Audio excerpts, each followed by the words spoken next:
Opinions expressed in this publication are merely for entertainment purposes and therefore releasing all involved members, chiefly the members engaged in matrimony, from all questioning inside of each individual household. Help! Tyler Chronicles, Singleback, Long Dick University. Kamal Secret, Atlanta, Georgia. Married. Plenty of children. Plentiful. All right, you've been texting back and forth for the joint you've been messing with for a while. And she mentions how good the food is at Blue Flame. And it reminds you about the stripper joint you used to smash a while back. Like, ooh, I need to hit her up. So you hit her up like, man, it's been forever. When you gonna let me knock the stuffing off that Egg McMuffin? You hit her with that. Put the blunt down and you realize you just text that to the other joint, the non-stripper. That you with? Yeah, Currently. yeah. The one you just was texting back and forth with all day. And you sent her that.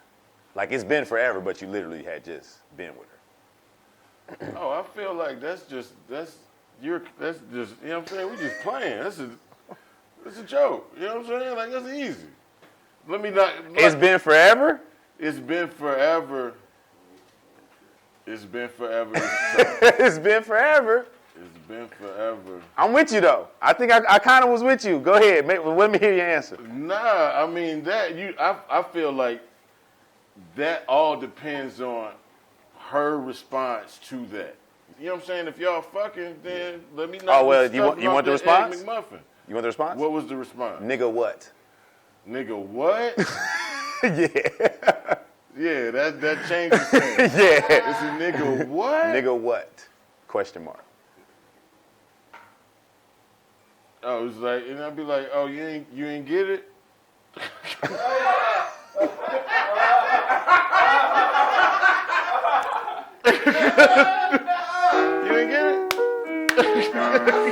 What would you do?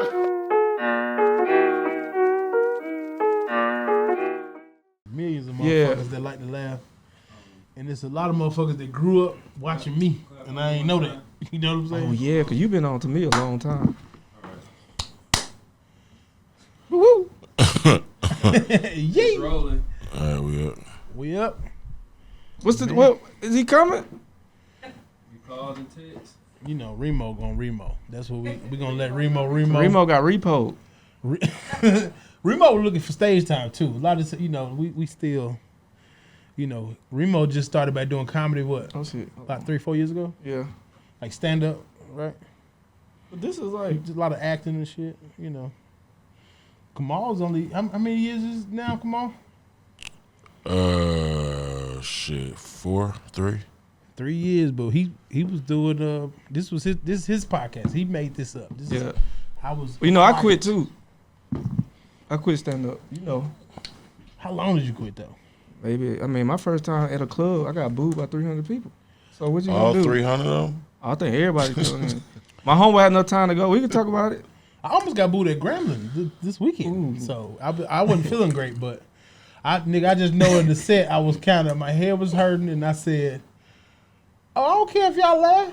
You can't break my soul." And this nigga in the front was, every time some shit didn't land, him and his homeboy was hollering. That shit was the funniest shit ever. I'm like, look at these two niggas laughing. Yeah. This big girl in the back said, "Keep killing them, twin." Hey. I said, "Thank you, twin." That's all you. That's what I'm saying. I wish I would have known, man. One of the OGs here was a Gremlin alumni and a It's Q just dog. weird. It's the new culture of like they'll have like a alumni person as a host, and all they're doing is playing the hottest shit out and turning up, and the kids going crazy. So they like, all right, they play Glorilla and all the shit that go with that, all the Memphis set, and then they say stop. Coming to the stage, Reemo. And I'm talking about they ain't say what Reemo was was on. telling us They about ain't this say shit. Reemo did. I got a lot of that. And Remo's like, he was smart enough to get control of the room and be like, nah, we not doing that. And I was in the back like, hell yeah. But I was like, oh, they fucked up. And I'm back there with my hair like, God damn it. So, and Bankshot did good too. And then when I went up there, I did good. But it wasn't my, me. I come out with some monster shit. And it's like a concert. So I'm like, this is how I knew they wasn't fucking with like comedy no more. Cause I had on this gold and I had a gold and black checker shirt on. I said, yeah. They said I'm dressed like the student center. And them niggas were like, yeah. I was like, you know what? I'm gonna keep going. I was just trying to get back to the goddamn car and do something. Like, oh, the No. audience are real sensitive. They weren't all. They was when I got into the jokes, they was laughing, but Yeah. it was like they was ready for the party. At some point of the night, at Oh, homecoming yeah. show, any HBCU, the party is has true. started, and it's hard to get in that bitch, and it's expensive. Yep. So they not even. It's done at some point. So you Right. got to just kind of accept it and be like, Yeah. this is shit. Yeah. Agreed. So shout out to my boy Terrell, Too Deep, man. Appreciate you, bro. Thank you. I still, I count it as a win if you don't get booed. To me, it's I'll count I booze get out of when there. I don't. As long as you get the check. get the check. I told him that. I said, I got the money already. I don't grew care. from a Boo boo. is I got booed coming out my mama pussy. No. Too soon? Is this thing on? I said. That's how you know you're born like when you know how to hit the mic. And be like, got nigga, I booed said. on minute one of life. It was an issue. It was an issue in the room. My mom said with my dad, mama. Yeah, it was a little issue. What? Came in the game. Boy, you got a hell of a story, bro. You be wanting to. I remember the first time I saw your set for real, and I was like, oh my God, what is he been through all this? And because they would never let you go up. And when I seen you, Yeah, you know it's funny. My first 2 jokes were fucked up, but it took like 10 years to deliver the same jokes. Of learning how to write, and shout out Ralphie May. He taught me the process. He was like, you start out with rest what in makes peace, your Ralphie May. this would makes your friends laugh, and then you go to the thing. You learn how to write a joke. You learn how to deliver the joke. Then you like fuck these jokes, and then you become yourself. Yep, that's it. And my first joke was fucked up, and my second joke I ever wrote was about incest, and people booed them. And now look at the special; it's all dark. It's dark. That shit was Yeah. amazing, bro. The intro was hard, and I'm like, I don't think I'm high enough to watch it. I wanted to be higher to watch it. I was like, Speaking I of had to stop and be intros, high. Yeah, come on. More Than Culture is the brand. It's the More Than Culture show. Kamal, the secret genius. Ronnie Jordan, man. Tyler Reemo Chronicles on the Rod. ground. Tyler Chronicles in the win. Yeah, good to be back, man. Good to be back. Appreciate all y'all prayers and everything, man. I'm drinking my water, taking my pills, and all that good shit. But a lot of flights and the fat dude, you got to drink a lot of water. All y'all big dudes, drink your waters if you're always flying, because some Or skinny if, you, people. or if you're not, just drink it. I just heard about some skinny folks. If you flying a lot, your legs will swell up just because of the pressure. So Just start happening. it just start happening if you flying a lot, like back to back to back. So I had a bunch of flights back to back. So just a lot of you got to almost die to get a rest as a comedian. So Now, yeah, if you old school, yeah, man, I was like, I'm sick of thugging it out. I got insurance, man. Let me take my head to the doctor. So, shout out to all the doctors and everything. We good money over here.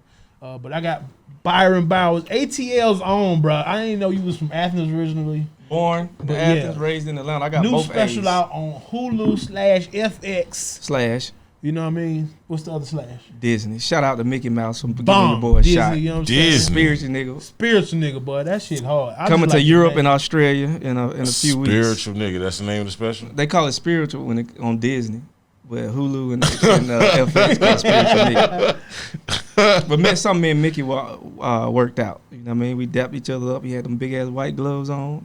We both was on shrooms. I mean, Mickey Mouse probably a good person to see I was like, yeah. when you nigga. on shrooms. What's the shroom experience like, man? You remember your first time trying shrooms? You know what? I remember my first time having a version of shrooms. Me and this guy named Eric Andre. Shout out to Eric Andre. Shout out to Shout out. Eric. Television Clayton show English, man. creator.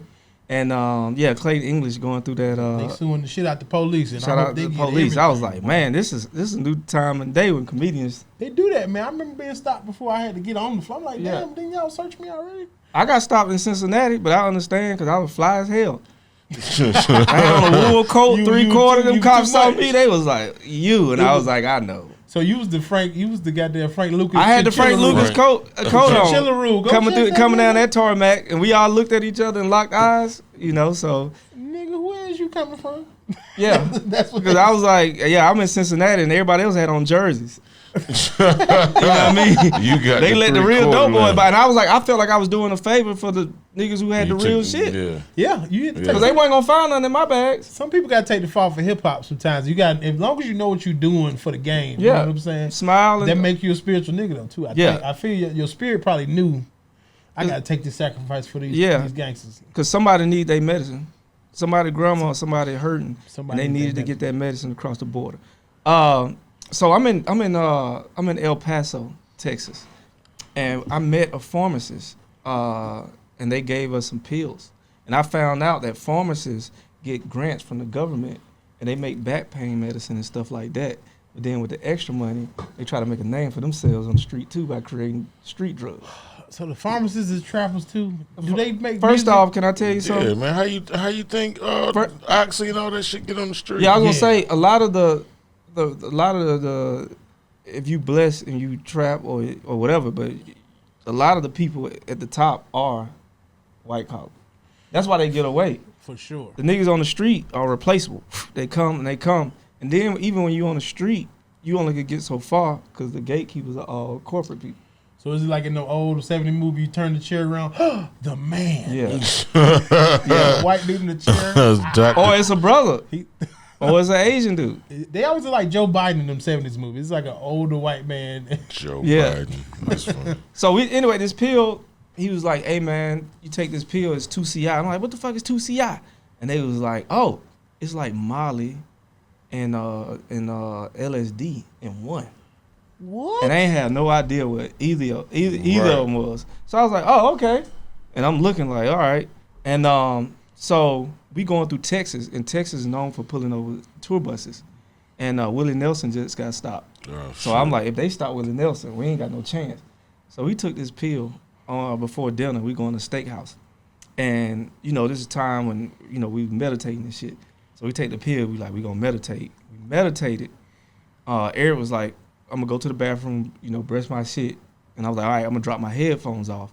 And he was like, what? And when he turned, his head turned, and then another head turned. Okay. And I was just staring at him. And while I get double nervous because my dad's schizophrenic. So the first thing you're going to do is be like, nah, you just deny shit. So I put the headphones up. I go downstairs. Them niggas in the van already. I get on top of the van and like, hey, turn on the windshield wipers. And I'm standing on the bumper of the van. I just started doing this to the whole van. They like, get your ass in the car. We late for dinner. We get to this restaurant. This off the Molly SD. I don't even know what's kicking in yet. This is Jeffrey guy. All I know, and this one night, if you go, damn. I erased it from Twitter, but it's one night I was tweeting some wild shit. I was tweeting everything, and I picked up so many followers because Hannibal Burrs was like, "Hey man, I don't know what Byron on, but get on his Twitter now." And I remember looking in the mirror when the elevator door closed and looking at myself real aggressive. You know what I mean? And I was like, "Nigga, fuck you looking at, nigga." I'll fuck the shit out of you. And I was like, whoa. And I was like, oh shit. And I pulled out my phone. That's when I pulled out my phone for the first time. And I get in this van, and it's like 12 of us in this van, and one of the dudes next to me is musty. But when you in wherever I'm at, the must went to a whole. Oh my God, it had to be like nother- mustard gas. Yeah. With 12 niggas in the van, if you half musty, that shit going crazy. And I just ripped on that nigga all the way to the restaurant. Like middle school. Y'all talking about like I told that nigga his armpit smelled like Hitler after he went on tour, and he did this for like the whole He got the Saint Europe. Niall arm, Oh yeah, all my, that. You smell like Saint And I Niall, said, I remember telling nigga. nigga, you smell like Michael Jackson's socks the first night he did the moonwalk for the first time. Oh, I went in. And it was a white dude, so he in the back just like casually smiling and stuff. And I'm like dying laughing at myself. You know what I mean? I'm killing. And we go in a restaurant, barbecue restaurant called State Line. It's on the state line of Texas and this other state, whatever next state next to Texas. Right. And I remember seeing this white dude with long hair. Just got his food. He putting his head in a ponytail. And I was like, oh shit, Satan here. I was like, the food got to be good if the devil here. Because he could have went anywhere else in the world. But that nigga, he's here. So I'm not aware that this shit kicking in until I heard a family laugh. And the laughs were like, ha ha ha, ho, ho, ho, ho, ho, ho. And I'm looking up in the air and shit, trying to follow the laughter. So, long story short, I don't want to tell the whole thing because I'm starting to get like horny. Short though, but go ahead. But I'm like commenting on myself at the table. Oh my goodness! And you should have stopped before you got that part. But no, this is what I would close my eyes, and the screensavers from the Windows pipes would just be all in the air and shit, like spoof, spoof, spoof. And I would open my eyes, and then when I would look at a person, chick, they just became beautiful, all Latin. And at one point, I grabbed a nigga next to me. I'm sorry, but I did that, and I'm like, I'm moving and shit, and I'm like, ooh.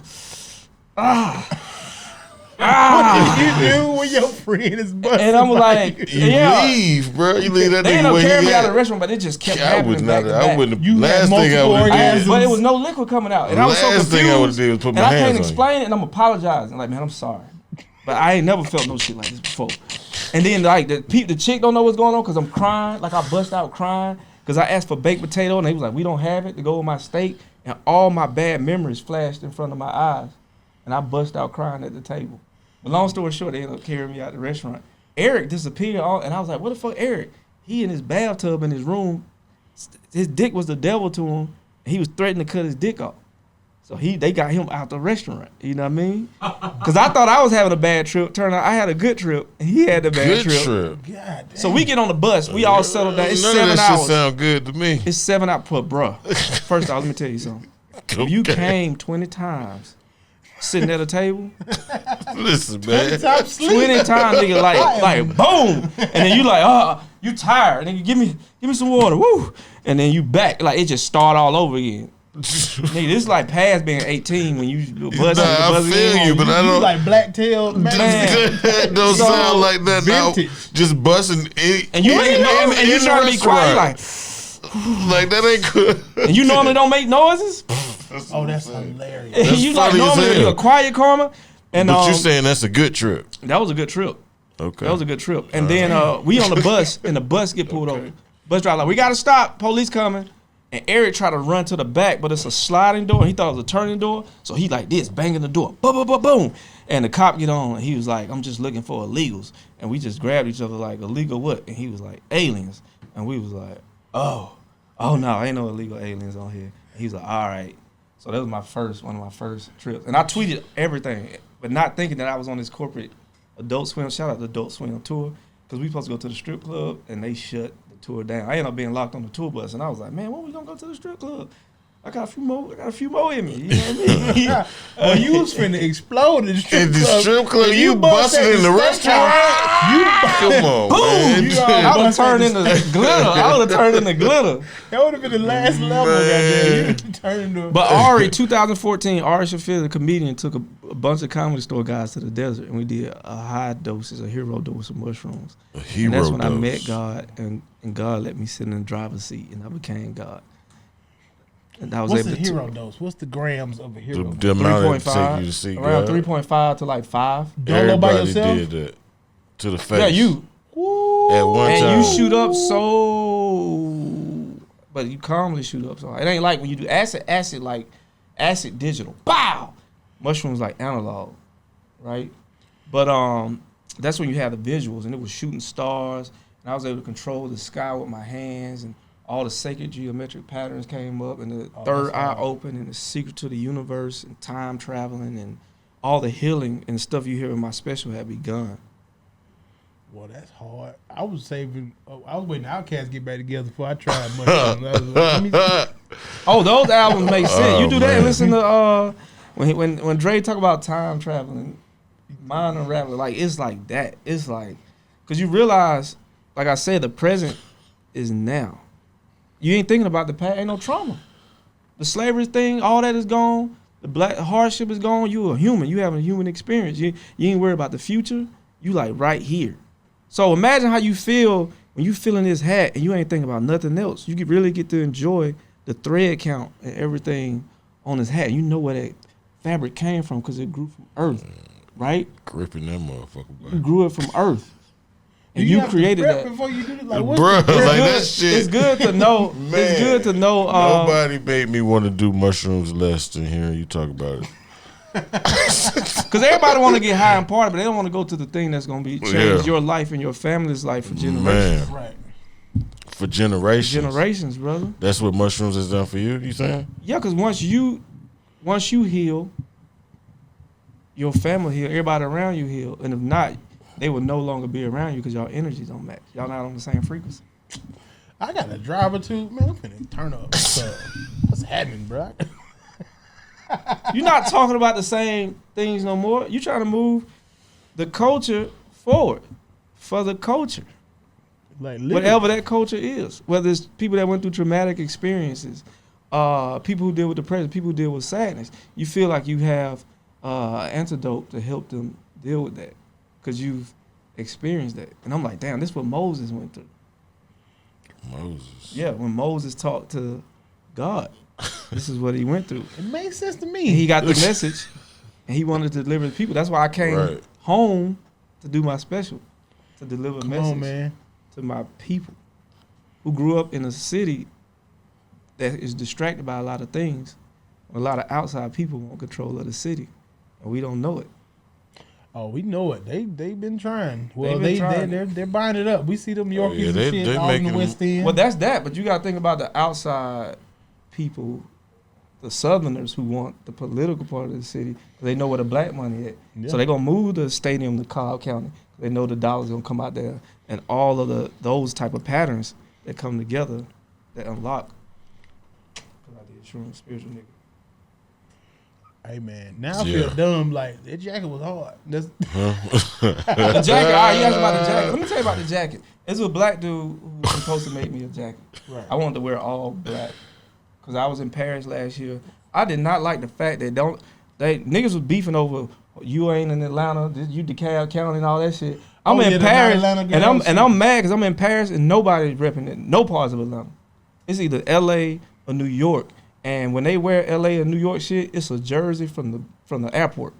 It's, you know what I mean? Yankees. Yeah, and we buying they shit, and it's all $1,000 shit. And we killing over, and we selling dope. We doing all type of stuff for this stuff, right? Right. Not paying our rent. So I'm mad. So I'm like, oh, I'm gonna wear all black owned stuff. When you visually see me for my special, I'm gonna put money in our pocket because I know where the dollar's coming from. I'm glad you said that because that's our whole mission. We don't wear nothing but each other's stuff. Yeah. Man. He got on But Atlanta. He got on my stuff. That Blessed AF is mine. You know, Kamal got Shut the Fuck Up University.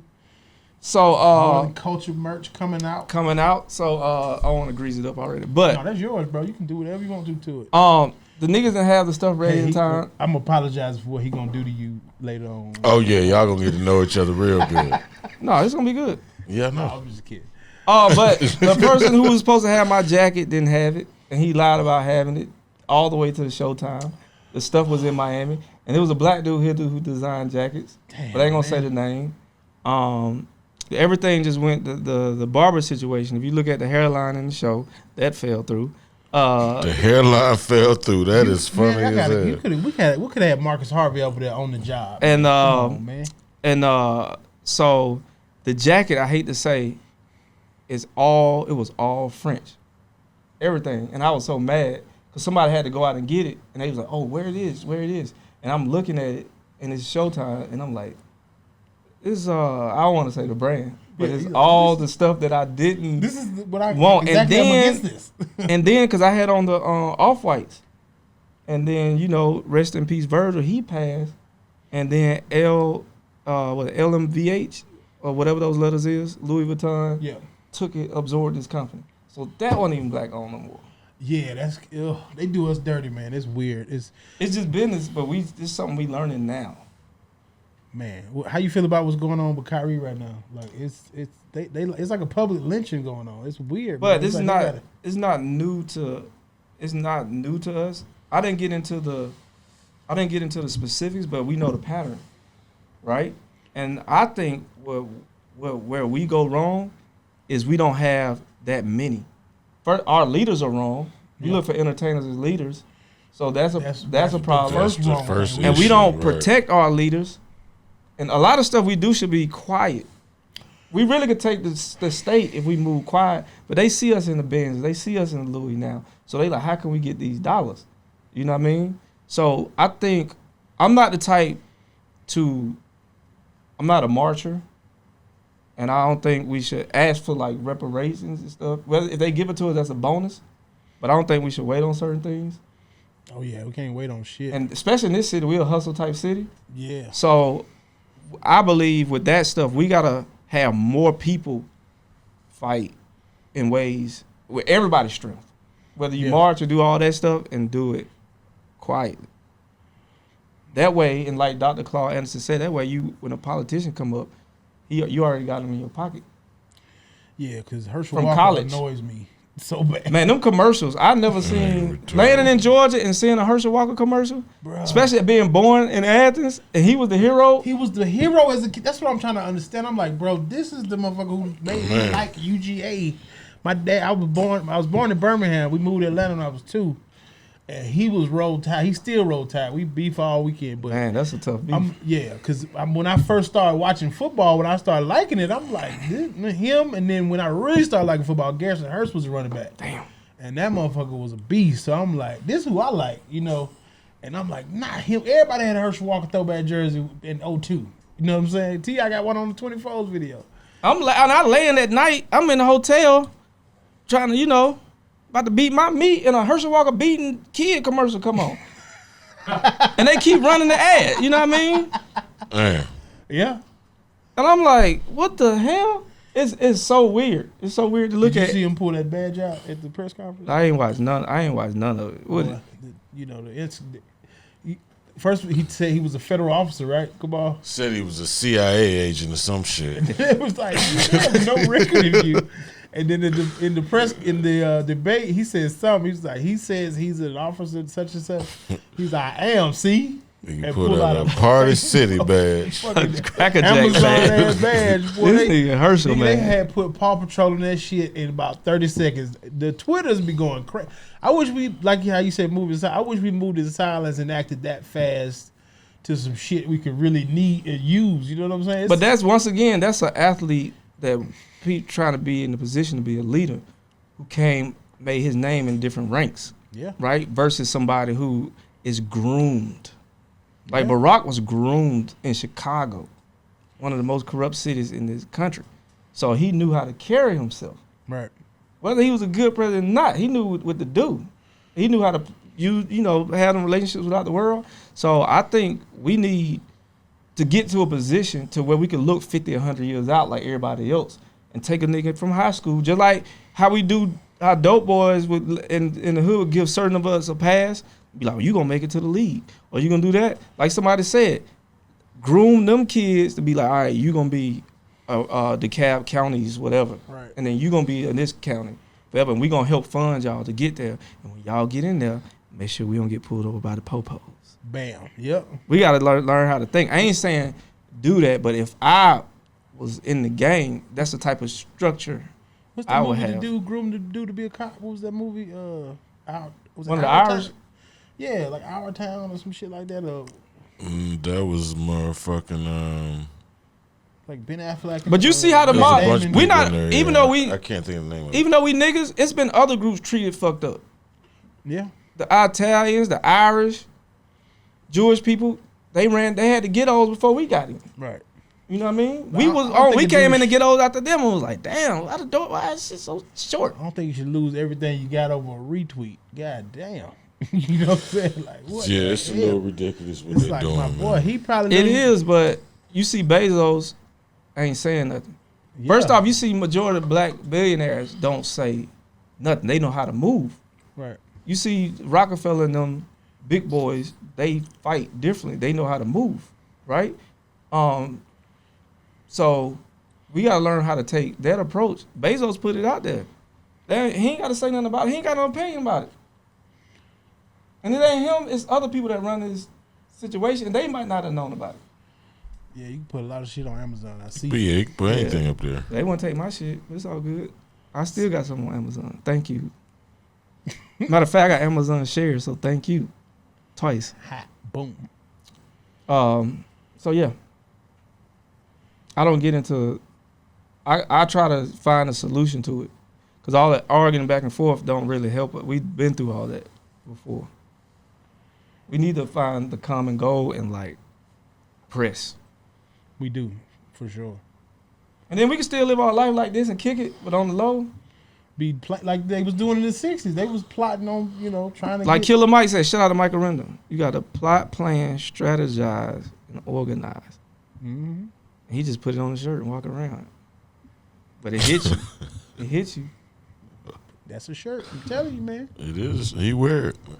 Yes. I knew how to spell strategize.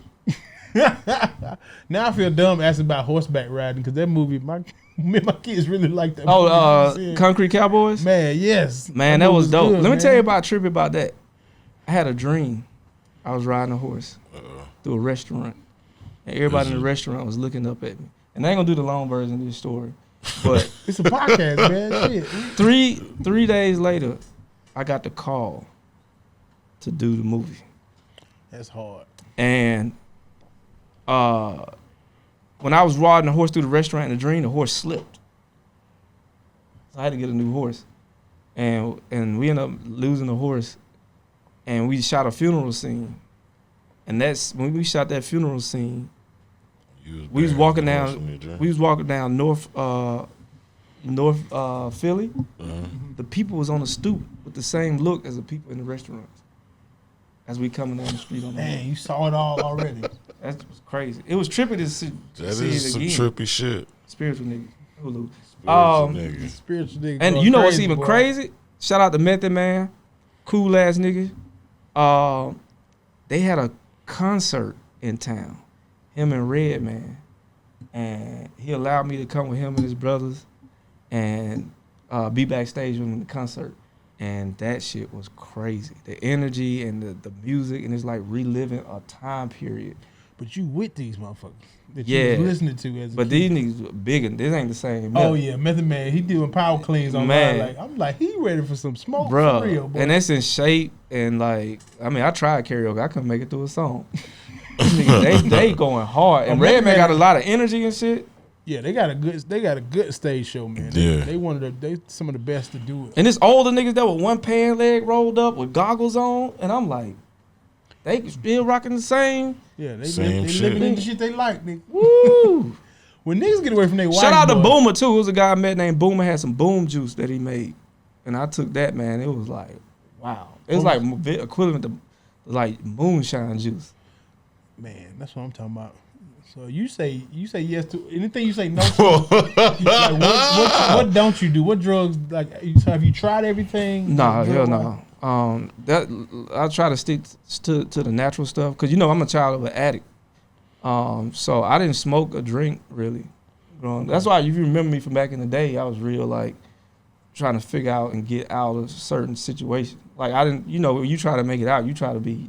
I take no chances. So, but I started smoking weed. I would do 420, and I don't do weed no more. And then mushrooms, I still occasionally do. But coke, I miss. Coke don't. It seemed like a pyramid scheme, so I never tried that. My daddy told me about coke. He said I can't get none of that till Christmas time. That shit high as hell. Like he high. My dad. You know what the nigga told me? My dad has responsibilities. So wait, was he get it as a gift, like Santa That Claus was for himself. Yeah, he was like, I get. Oh, me a he get it little- for myself. Okay. Yeah, he smoked weed, but he was like, I give me a little, give me a little toot sometimes. Little You know what I mean? toot, But toot. my uncle used to sell. Enjoy big. them socks. Yeah, he get him a little taste of something, but he was like, ain't do shit. If you ain't in that lifestyle, it don't Yeah. matter. Like that shit, you ain't be coked up. You finna go home and watch goddamn blockbuster movies with your kids and shit like that. What was that? What Christmas movie come on there? You with the little white boy who shoot you out? Christmas Story. Yes. You got geeked up watching Christmas Story. They're all gonna laugh at you. Goddamn, they need to laugh at you, ugly ass. But yeah, coke. The dude told me coke make you feel like the man, and then 10 minutes later, that man want to feel like the man, so you got to hit coke again. Right. And then so on and so on. And next thing you out of money, so you got to go with another nigga, borrow it, be in the bathroom, y'all doing it together. And I was like, nah, I'm too cheap for that. Yeah, I like cleanliness. I can't do it. I remember in college I seen some white girls do it, and they was high for 15 minutes, and I was like, oh, are you serious? They were like, you guys want to do some more? I was like, no, I'm good. You know how you go with the white people after work, and you be like, oh, See the other side. this what y'all know. Okay, I'm gonna go on back to my dorm. I sold crack my freshman year, so What school you was in? I ain't gonna say. I can't say. It was a Christian school. You sold crack on campus? You talking We about was college or out. high school? We was off campus. But Okay, this is high school or college? college. We was off campus, but we was in, like, the school was a Christian school. I don't know if it was private or not because I had a basketball scholarship. Then we would go to the hood at night. And it's so many, it felt bad. Because my dad was using also. And I did it, I got in the game for some fucked up reasons, you know? Because I was like, somebody hit my dad in the eye with a bat and knocked his eye out. So I'm like, I'm gonna kill this motherfucker. But I'm a nerd, so I gotta become a D-boy, you know. And I mean, the opportunity presented itself, and my OG showed me this rock because he was selling weed. Like, I'm gonna go to this, and I was like, I want to see how powerful this thing is. And boy, wow, you don't know that it affect both sides. Because I became powerful as a person. Yeah. Myself. The way people need you and all this stuff. And you, like, that's when your whatever come. Like, you motherfucker, you gotta do this. You know what I mean? So, And then you gotta set some boundaries too. man, the crackheads, they are the worst customers ever. They the worst, man. Have they brought you any treasures? What's the best treasure a crackhead? Man, ever you brought would get shoes, you would get, it's one nigga, they be like, hey man, go Macy's and just get some shit. And this nigga would go in and just run, do snatch and grabs. And, I got some head, like the story on This Not Happening. I got some head from a lesbian who we both wasn't having a good time. And I remember looking up, and it was a father and son playing basketball. That's when I realized, like, oh, this is how I got in this situation. That's what made me quit. You know what I mean? Yeah, because you Getting sometimes head from a lesbian, you look up and see. look how God works. That's, You know what I mean? look at his father and son while I'm getting this whack ass head. I don't want to do this shit no more. The day I found out my dad, that's what made me start playing basketball. The day I found out my dad smoked, I wasn't playing ball. I wasn't an athlete. And I was like, I got to do something to make it out. So I started, and I was in the projects in Georgia. You know what I mean? Athens, Georgia. So I started trying to shoot. I was there by myself. He drove off. So all that flashed back while this lady was topping me off. Damn. That's crazy. Like, was the bad head made you brought back? Well, I felt bad. I was already, because she was like, normally I don't do this. You got PTSD. So I was just like, You got the rock. So. Yeah. But you know, crack make people horny. You know, top 3. Hey man, we all got a story in our family, bro. Everybody got an auntie. Rest in peace to my aunt, and Rest in peace to mine as well. for Yeah. sure. And you realize how hard it hit every community. Yeah. You know what I mean? But I had to get out. And there's other things that, you know, I'm very aware of certain times of certain things. And I remember looking at a pharmaceutical company, because that was one of the biggest things in town. And that's when I realized this is a losing game for us. Because I was like, them the real drug dealers. And they gonna make a ton of money, and they gonna clear us off the street, and we're gonna be replaced by younger dudes. It just hit me like that, you know. So, you know, but you go through these things, so, you know. And this before I really, like, this when Hov went through it, so we didn't have to go through it. But I don't think I had the album by that time, because I was listening to Master P, Ghetto Dope. Boy, that was the Boy. that was the shit right there. Ghetto Dope. Make crack like this. We had a Cadillac and everything. What your Cadillac you had? What kind It was of an Cadillac? 80-something silver. That's what's up. Leather seats, loose steering. So- And that was my training day, because I used to have to drive. It was the most dangerous road in Tennessee. That's where I went to school at, and they were always busting people. And we had to peanut And you was in a butter, Cadillac. nigga. And I was a young dude, and my OG there, and like it was the same how Ethan Hawke would look. He would look over, and I'm driving this lag, and I'm like the steering wheel loose as hell, and they giving time. I started late when it was 100 years and shit. Yeah, they was And pissed I'm off by like, the time you got that shit. this is dumb, but what else I'm gonna do? You started after Two-Ray was doing his jokes. Like, why y'all still doing crack? Two-Ray used to be on comedy like, yo, how you still on crack, son? That's his first comedy. He was like, all the other drugs. I be wondering that shit now, man. Like, what Yeah, you- it done made a resurgence. Yeah, they on real heroin too now. Yeah. I heard when they can't get the lean, that them niggas going to that brown. That I just bar. had the lean when I got COVID. Thank God for COVID, because I didn't know what the whole thing was about. It was the hype all what it was. Brother, that night, because my girl assistant, and I had privilege of COVID, right? Because my mom and sister had COVID, and they 6 months and shit, no smell. And I'm like 3 days, I'm in and out. Yeah. I had access to a doctor. That's when I realized, like, I never knew, you know, my girl be like, you privileged. I'm like, nah, I'm still like every other nigga. When I called COVID and the phone call was made and the doctor was like, I had your shit in an hour. And the girl assistant showed up with the fucking medicine. And he was like, what else you want? And they was like, shoot, I'm sending you codeine. I was like, give me some Sprite. And he brought some Sprite. And I had all this in an hour. Wait, the first time you pulled up was with a doctor? The doctor got it to, and I remember calling somebody from here, and I was like, man, they gave me codeine. He was like, man, that's like $2,500. And I was like, well, this shit was $3. And it's like promethazine codeine. And so he said, get some more. I got the Sprite. How many refills you got? And I poured it in there, and the shit swirled, that purple swirl, and all the chopped and screwed songs like came through my head as the potion came. ESG record. And when I sipped that shit, it was a comfort, right? And the taste was so, like, you think Sprite good now? Nigga, I was like, man, this shit was legal. Sprite, boom. That's my first thought. Like, this shit would take the fuck off. But I'm like 20 years late. You know what I mean? Yeah. But I did it for like When it 2 cleared you days. out with the COVID, got all this shit I did it out for 2 days and I was done. Niggas was doing lean during COVID. I ain't even think about it. I was just going through it, man. I don't think in Georgia they gave people the real stuff though. But I was somewhere else.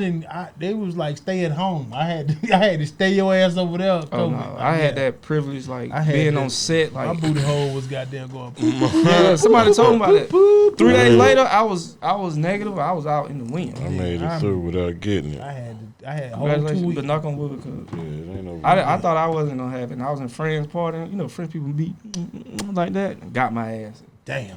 I didn't even think. Yeah, you was at the you was at Cannes Film Festival. Yep. Can, man. How is that? Like when you coming from Georgia, then when you see all this amazing shit you on, you like, do you ever just sit back and like, I did that shit? I do it for others.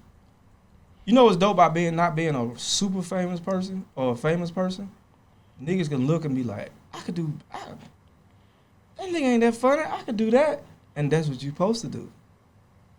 So I look at it like that, like, because it was no blueprint for us. And a lot of my family is scared to leave, to get on planes and stuff. So a part of me still do it for the culture, you know what I mean? Because, and I keep moving, and then if I can, I'm able to give back, like, information and stuff. And the deeper I get, I'm like, oh, I got to keep going, because I would have quit this, like, 7 years ago. So, but how did you go from college dope boy to stand up? To being the first to graduate. Me seeing you at Uptown Comedy Corner. My friends telling me, oh, you should do this shit. They do. My homeboy, cousin AB, like, nigga, they got something at Uptown every Sunday. And they drive up there. Rest in peace, Nard, man. Rest in peace, Dirty. Rest in peace, Courtney G. Courtney. Yeah, Courtney had just passed the same day Dirty did, man. So it's been crazy, man, this game. And then did that part, too. Because we all go through our bouts of you know, it's people, we just losing each other for various reasons, you know what I mean? So it's getting real, like, eerie out here. So Nard was the first person to put me on stage. And he was the first person to be like, nigga, don't get off stage. You know, that nigga going after you, get off stage. I can protect you on stage. When you get off stage, you in they territory. Because me and the nigga started joning. I just walked up to the nigga table for some reason. you should see what he talking about. Yeah, he trying to get. Yeah. I used to sell crack, nigga. You don't know. Well, I wasn't even that dude, because it's funny because I could go somewhere else and do it, but I knew I couldn't pull that off in Atlanta. Oh boy, you cannot. We got to going to school and done with it, being small and like nerdy looking. Yeah, them niggas gonna come by, see about that. So, like I said, you gotta be strategic with everything. So, I ain't have no jokes. I never wrote a joke before. We signed up, me and my homeboy, so we can get in the club free. And he just so happened to call me on stage, and I had nothing. And I got booed. And whatever happened took so long, my homeboy was able to go downstairs, get in the Nova, shout out to Black, swing it around. So when I got out the club, we could hop in the car and make that long ride back to the Decatur, yeah. Ooh. I'm like, what? You remember anything you said on the first time? I was like, man, how many of y'all got kids? Some of y'all got some ugly ass kids. Yeah. Yeah, you know, and I was Yeah. like, because I'm coming from lunchroom table shit. Right. You know what I mean? A guy who was nerdy who ended up making the basketball team and just found my superpower. Right. You know, when Def Jam came out, just started joining niggas and stuff. So I thought that's all you had to do. Georgia niggas from Georgia can joan like on another level. When I see us out of town, I be like, it's like Georgia, Chicago, New York, Yeah. Memphis. Oh my, Memphis got Yeah. they come fast. yeah. with it. They got their own Memphis- style. Looking at that nigga, looking at that nigga. Yeah. You like, first of all, tell me what you're saying. 'Cause You can it's dance out funny. the motherfucker. Yeah, now they got how they do the side split video and put a video what you look Yeah. like. They I'm do like, roast battles and stuff, and they like, you want to do it? I'm like, nah, because it could turn into some fighting, and y'all look at me different. And I don't do it no more because you find value in like the joke That's or doing whatever. You know what I mean? and I hate when somebody steals your roast like it's stock. That's my Yeah. that's my pet peeve. Oh, that Nigga, when I saw what's name for the first time, when I started researching comedy and saw Robin Harris and seen all his jokes and seen how that was in the comedy community, I was like, damn, it's like that. Because I didn't know about Richard. oh, so you When I was started green, stand up. green. You was I didn't know already- about you just Richard jumped Pryor. off the porch. Yeah, 3 years in, I started researching stand up. And then Eddie was an actor to me. Damn, Eddie Murphy was Eddie. Like my dad let me watch Raw when I was 7. Yeah. Yeah, I saw Raw super early too. And I remembered it, and I went to school like, you said something to me? Nigga, I was Golden Child. Golden So Child. I know was my Eddie. shit, I know all though. his movies. All his movies was my shit. And I started yeah. rapping I first. want the knife, nigga. Oh, yeah. Nigga. Brilliant from ignorance. Just look at you.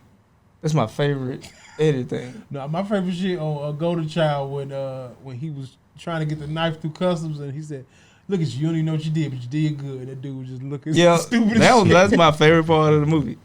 And I started rapping first. What was your And rap then name? Eminem What came was out. your rap name? What was your rap name? Oh, I didn't even have one. It was just dark. I know one of my first. It was just My first thing was like, damn, what is it? I got it was about killing somebody. My first rap that I wrote. I got an average size dick for niggas with big dicks. That's why I. huh? That's It's something about some cut up. I like cut up, so I stabbed you and still got some. It was something crazy. Yeah, that's wild. It was stabbing, but then Eminem came out and I was like, well, he said everything I wanted to say. Yeah, he went dark. But I somehow would transition in the stand up. That's why all my bits, I realized are like all serious subject matters. It's never like, it's always like suicide. Depression, you know what I mean? So when did you start talking about like your dad on stage and stuff like that? When did you? I couldn't book when I went to Montreal Comedy Festival, which is probably one of the biggest festivals comedians can go to, New Faces, and everybody out there like me, and I just felt bad. I was like, what the fuck going on? And I started talking about slavery. Like I had this Harry Potter bit that everybody liked about riding the brooms, and it really wasn't about Harry Potter. It was about me being bused and going to a white school. I was talking about discrimination at Hogwarts, right? And I masked the whole thing in a joke, and I was like, I'm tired of like masking these jokes. And people like, oh, I like this Harry Potter thing. I'm like, that shit ain't about Harry Potter. So shut up, cracker. That was not the point. So I started talking about slavery, Shut and your then cracker mouth. everybody was like, oh shit. And then when I started talking about slavery, I reached a point in stand-up where I couldn't be booked no more. And I'm at clubs, and they was like, we like the smart Byron, And I was like, well, I'm going through something right now. And I stopped, like, booking shows. It's the same with Rich or what Chappelle kind of went through. And I was like, I don't relate to nobody. They was like, comedy's relatable. That's what all the black audience tell you. And I'm like, damn, my dad, crackhead, schizophrenic. I was like, I don't relate to nobody, so I'm just finna start talking about why I don't relate to nobody. That's hard. And then I did the This Not Happening, and I took all the jokes out. Even with my special, I stripped jokes out and gave them the real thing. And my This Is Not Happening, the people that wrote me, this nigga that wrote me that was like, man, I was on heroin when I seen it. And I got killed, and I stopped that day. Damn. Jeez. So I was like, oh shit, these are my people out there that relate to it in a way, but I've never been able to reach them because I was doing all this other shit. So you stripped the jokes out, you became a spiritual nigga, huh? You became your true self. Yeah, you became my true self. So a lot of stuff I talk about is because of that, and I became comfortable with being dark and stuff like that, and having to accept that. Because when you become a real person, even as an adult, you might lose friends and stuff like that. You like, I don't like to hang out and do that shit anymore. You know, I got kids, I got other things I need to accomplish. You know, Right. so that's what did it. First joke I wrote was for Uptown Comedy. Was like, man, I just went to church today for the first time in a long time. Give it up, and the audience would clap. And I was like, man, when I was young, I would go to church for the wrong reasons, because my parents used to make me go. But now, I go for the right reasons. I go for the hoes, and and that didn't kill. it killed the first time, and then 6 months of booze. 6 months of booze. And then my second joke, only would last 15 seconds, was about, you ever got caught looking through somebody's window? And I was like, it's embarrassing as shit. And I got this on tape somewhere. I was like, I was looking through this window, and I seen this lady get out the shower, and she was drying off. She had like this perfect ass, beautiful black ass titties. And she had this big, beautiful ass, and she was like rubbing the towel with her ass. She turned and looked and saw me and was like, boy, what the fuck you doing? And I was like, Mom, I'm sorry, I locked the door. Nigga. Can you open the door? I lost my keys. And you talking about an audience like booing? Hey. You talking about getting booed. Black Folks ain't going for no mama titties. Mama titty washing? No. Nigga, you done seen your grandma titties before. But they not great. They was in the tub. My grandma titties. But they float in the tub. Man, nigga, my grandma like, shut up, boy. Nigga trying to make it better, but they float in the tub and they I don't shine. think in my house coat. God damn it, man. I used to be like, yeah, man. Oh, God.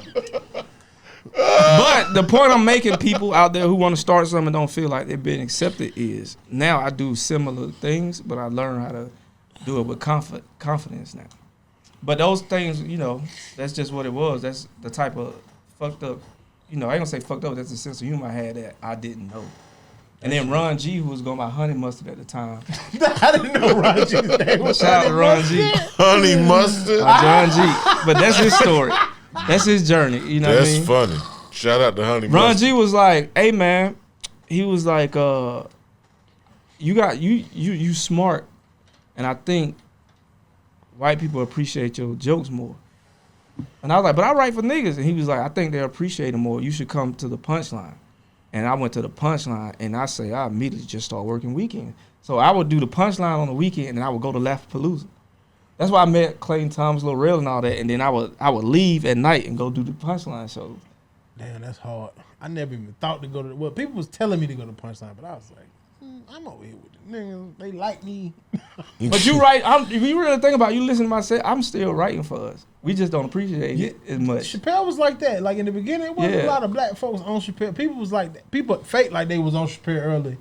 Wasn't a lot of people on Chappelle. And I remember Chappelle. I remember that Two Live Crew joke, and it was so different than everything I heard. Him on Def Jam with the big ass hat and all that shit. But it was like, once you get your momentum up, niggas gonna find you. Like, you know what I'm saying? But they after the show, it was over with. They finding me slowly now because spiritual nigga, because that was for us, even though white people still appreciate it more. And I appreciate everybody that like it because there's stuff in there for everybody. But now I think for us, what we're going through with traumatic people, also a double layer on top of that, I wrote it for us. And I brought that home. I brought the Shrooms home to let us know, like, if you don't want to sit down and meditate, or if you don't want to go to church, it's different ways to get to level. Shrooms, bro. Yeah, it's an escalator to God. Nobody. Hey, shout out to everybody going to God right now while you watching this. That's another level of escalate yourself. Like, subscribe, man. Share, buy some merch. Comment. Yeah. Tell us your Shroom story in the comments. Write a paragraph. Man. Big comment. Shroom stories is gonna be way more than a paragraph. But like, how was your Shroom tweets? You remember what they were saying? Like, you remember the type of shit you had to delete? Oh man, that wasn't shroom. That was a 2CI. It's a difference between man-made and stuff that grow on the earth, and that's just showing you a man-made situation. But I remember writing, I'm coming. I remember writing stuff like that. Somebody called and talked dirty to me, and then this male come and call, hey man, you all right? And I'm like, yeah, nigga. Like, why you? I'm like about to like, you know. Come, like, why the fuck you calling me right now? I was talking about a chick. Why you calling me, dog? That's like shout out to the white cops to be concerned about. Are you cool, Byron? That's what we need. That's what we need, though. Yeah, think about it. Many of us, we done lost because we didn't call and we don't even reach out. Yep. And we don't even know what that is, right? That's fact. We don't know if a nigga be like, man, I'm broke as fuck. We don't know he's saying he's sad or whatever. We just gotta learn how to even communicate that because we not taught that. I don't know if you can see the special, but I talk about that. They don't teach us that in school. We still don't know why we sad after we busting up and we jack off. Nobody? I said we don't know why we sad. Why we sad? Cause we probably gotta go get the tissue paper and we gotta shuffle walk to the thing. The shirt. You trying to get the bottom of your shirt.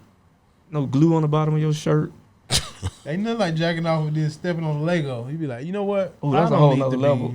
This is bad. Do it come up when you lift your feet? Do it fall? Or do you just drag it? I'm talking about like you done wiped off. You done got away with the crime, and you walk out the bathroom like, damn it, I did not get away with the crime.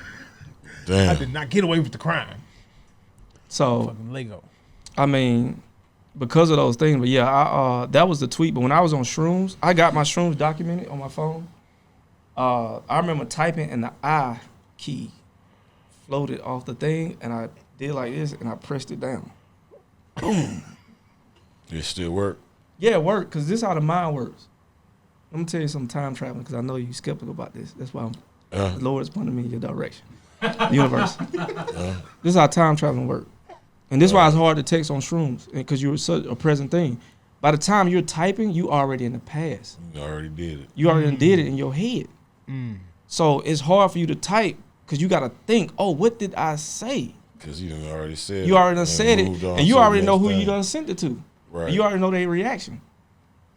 So you in the future, past, and the present at the same time. So do you recommend me and my wife do Shrooms together? Shit, wow. Or I need to see on how what y'all feel with each other deep down. Deep Ooh, down. I don't want to. Do I want to find? Ooh, do I want to find out the real? Do you want to find out? I found out when I was down bad. I found out for saying? sure, but she likes to the chocolate, but she'll break off a piece.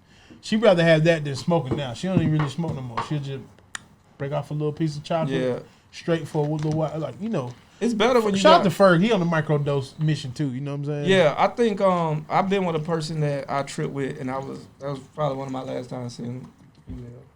And I know females who was engaged to dudes, and they tripped together, and they like, this is not the person. So the thing is, it exposes. If this niggas around you, the jealousy, and you don't know, and your third eye open, you gonna know. Because like you said, past, present, and future become one. The patterns are gonna show up. Just like you see sacred geometric patterns, you gonna saw every pattern that they did some shady shit. It's gonna expose. Wow. All that. You gonna be like, because it's sitting in your brain. It's in your brain. The world is gonna make sense. Like how every war start, and when you see stuff going on in the news, you like, oh man, we about to go to war. This happened in this year. This happened in this year, all the way back. You understand mankind more, the emotions. And how we get in the spats and separation of community and tribal stuff that goes on, racism and these things. So when you see people like that who accept these things, they be at peace. It's because they done seen it so many times since the beginning of mankind. So why Aaron Rodgers ain't know he was gonna be trashed this year? He ain't take a trip. Nah, he said he took a trip. Ayahuasca, that's what it unlocked. Oh, that's a different thing. It unlocked him. He said he was about to come back this year. He was gonna have the best. Like, is that peyote? He was it was gonna strengthen his relationship with his teammates and all kind of shit. He said all this shit in the offseason, and that nigga terrible. Just because your relationship is strengthened with the team don't mean you're gonna be a better performer as an athlete. That's true. Because your muscle fibers in your body might be like, why are we doing this? we should be a farmer. We should be growing fruit.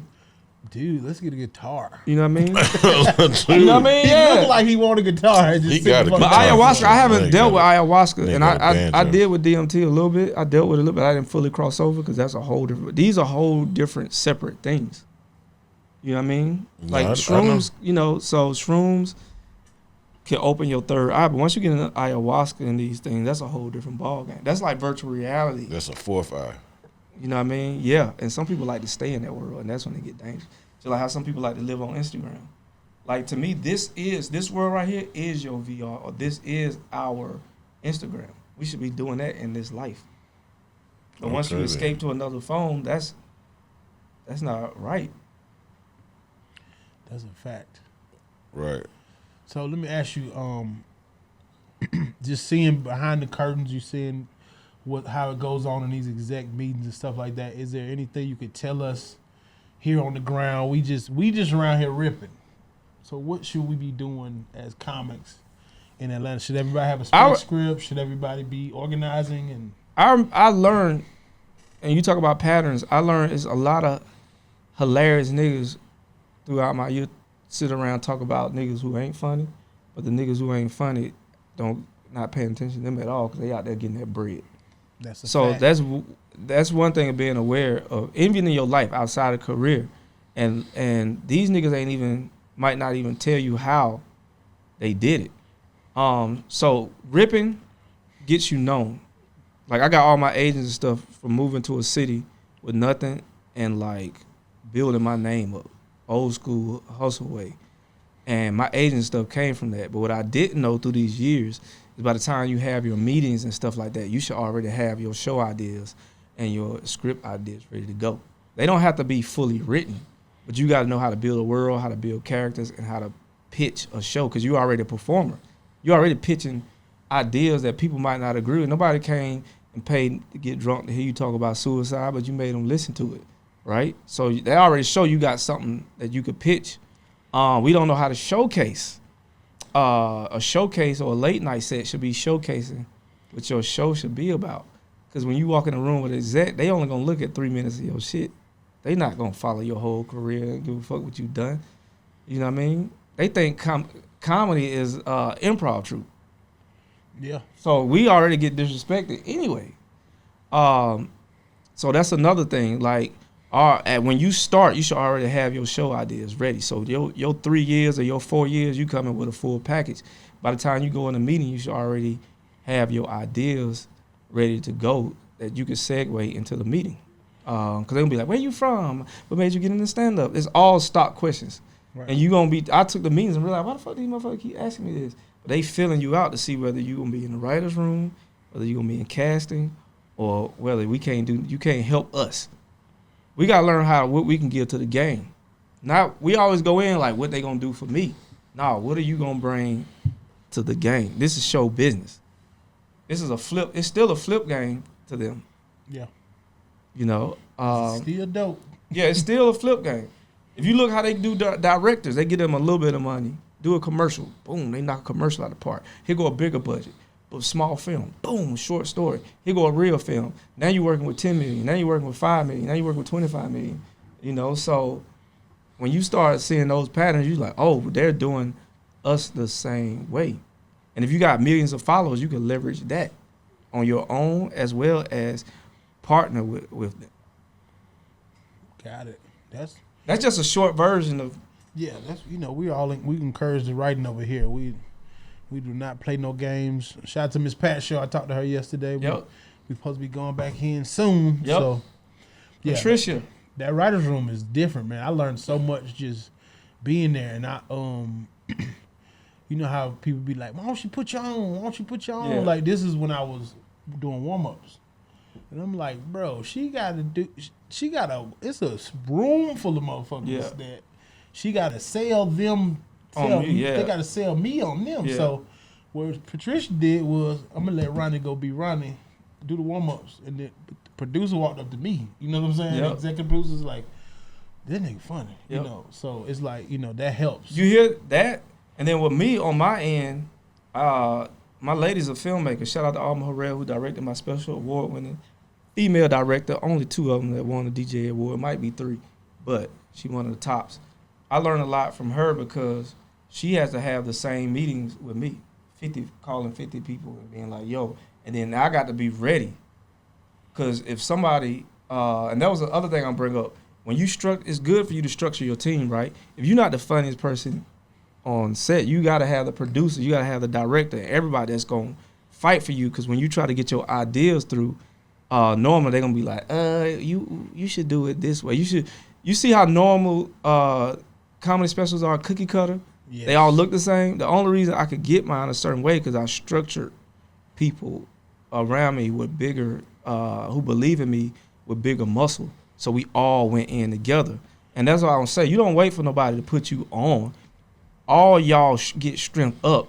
And that way, when y'all walk in as a unit. He did what he had to do to be ready for when the shift came to him, boom, you know, because that's what it's about. And then he's going to get knowledge that he can give to somebody else. For sure. I consult produce for certain things I'm on now because I'm not fully in the writer's room no more, but I like to still perform my own. I'm better doing my own stuff.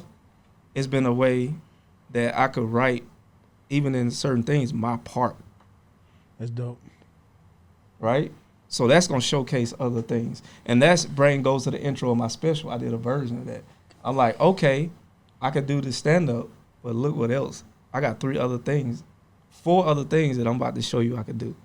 So now when I pitch, you know, I got the next idea and stuff go in, they're going to have more confidence that I could do it. Because I've shown them in Australia, me and Disney showed them what we could do. That's hard. Like Jesus said, it's all about the whip game. Would you ever direct anybody else's special, or would you ever like assemble some people you fuck with to kind of like do a movie or anything like that? Like I would, because I think I want to get more into directing. Which once you get a point of view, and George Clooney told me this because he was directing when we did that commercial, and he was like, you get a little bit more control, and if you already a visual writer, it makes sense to go ahead and direct, or you're gonna be telling other people's stories that might not be good as yours, and you're gonna be frustrated. Yeah. Right? So I would, and our agent reached out to me and was like, she made all her clients watch the special. That's hard. Right? And then Comedy Central reached out, who wouldn't even take me, and was like, we glad you found a way to do you. And you might be at home thinking like, damn, these motherfuckers don't fuck with me. But it's not, you can't give them nothing that they could use. They already got their audience built in, and they might see you as something bigger and better, but they ain't gonna tell you, they just gonna let you find your way. So is FX doing specials? Is that a series now? Because I was like, FX, that's dope as hell. Did it air on TV? Because it aired on Hulu, and I think because Disney bought FX, and I think finale might be out the game because Disney bought them, and it might be way more than they were budgeted because everybody want to do the cookie cutter special. So we got in, and we still had to fight, and we had to fight for the title. We had to fight. They told us a week before that we drop it in next week, so we didn't have time to fully promote. Oh yeah, you still playing the corporate game. We was like, why, as artists, right? Studied business and economics also. I was like, why we can't do a month? And they was like, next week's the end of Disney fiscal year, and if they don't drop it then, we don't know when it's gonna come out. Dude, I did a special in February. I taped it in October, and it came out February this year. For Epics, it was a series called Unprotected Sets, but it was the first year they was getting everybody an hour. They called me 8 days before. Yep. You got an hour? It's this much. I'm like, yeah. Then Ali called me after, FX called you. Don't get that money. And then he was like, get the money. And then, because I didn't know he was dropping all that domino effect stuff, but he killed it on that. He's setting up his next move, so, they didn't even promote. They don't promote the unprotected sets or nothing like that, but it's good to say when people in the comments like, this dude funny, you got a special? Yes, I do. Go to Epics. And Atlanta, they didn't promote the show. They did not. So this it's because of the recession stuff, it's a changing of the guard going, because now everybody, dope boys, business people, got to make money. So this when all the artsy stuff, experimental stuff go to the wayside, and they start banking on Ye. the Ted Lassos and stuff. We've been through this before. Yeah. You know, Full House type shit. Yeah, like yeah, reboots. yeah. It's Reboot They got a City. show called Reboot about a reboot. About a reboot. Because everybody want to be Coke. Coke been saying the same product for 100 years. Yeah. You know, so I think the more economics we learn, we be like, oh, we can't take this personal. Now we got to hustle this way. That's why I said we all got to go, and we can't be wait to get put on. It need to be, everybody need to show up with a talent and hit them for every angle. I think that's a good stopping point. Kamal, what do you think? Because this is a gym right here. This is because comedians watch our show to see what the fuck to do. Yeah. You know what I'm saying? And we have people starting to do comedy in the comments. They get to roasting us in the comments. I don't know. Did you have any funny comments? I know Tyler normally does that. Shout out to the person who asked for the table back because they was sick of my mussy. God damn. Yeah, they said I had a said I had a mussy. That's a terrible word. That is horrible. But when I was on Bossa, I used to argue because the first season they had me in the high chair, right? And I was like, all right, I'm comfortable up here. I got a little box for my feet. And that second season they put me on that couch. I said, bro, I cannot have no coochie print up here. I got sons, my nigga. I cannot. I used to be arguing with the producer, Byron. You should see me. But I'm like, yo, I want the high chair like Cynthia got. And I was like, dude, this is so funny. So I'm saying how short my torso is sitting right here. No, I got a lot underneath this torso, so there's a lot going on up here. So I mean, my torso got a lift to it. I'm sure they naming all kinds of stuff what it looks like right now. That's funny. But it might be that time of the show, Kamal. Yeah, man. Well, Kamal been looking at his phone for 40 minutes. Huh? Nah, I ain't been doing that. Tell the people where they can find you at, man. Byron Bowers, you can find me on Hulu. Check out Spiritual Nigga. It's on Spiritual Disney if you're in Australia and you in Europe. I'm also at Byron Bowers on Instagram. And yeah, man, you might catch me in the ATL street somewhere on the low. Yeah, we started comedy together. We was in the back waiting to go up, getting our name called. Yeah. I did not get to see you till you left. I promise y'all. Like, oh, this nigga is hilarious. Yeah, man. This is the grind is real, and I'm glad I was able to be on the low so long. Because now that you older, you like, man, I like my freedom. I like sitting in a restaurant, nobody tapping me on my shoulder. Yeah. Maybe I should fade to the back. It's nice. It's nice. Get a Bentley or something and just, you know. You goddamn live, man. Go Yeah. fishing when you want to. I've been in every. Go check out my highlights on Instagram. Look at the countries that I've been to, and you too can go on your journey and hit other countries. You don't gotta be the best.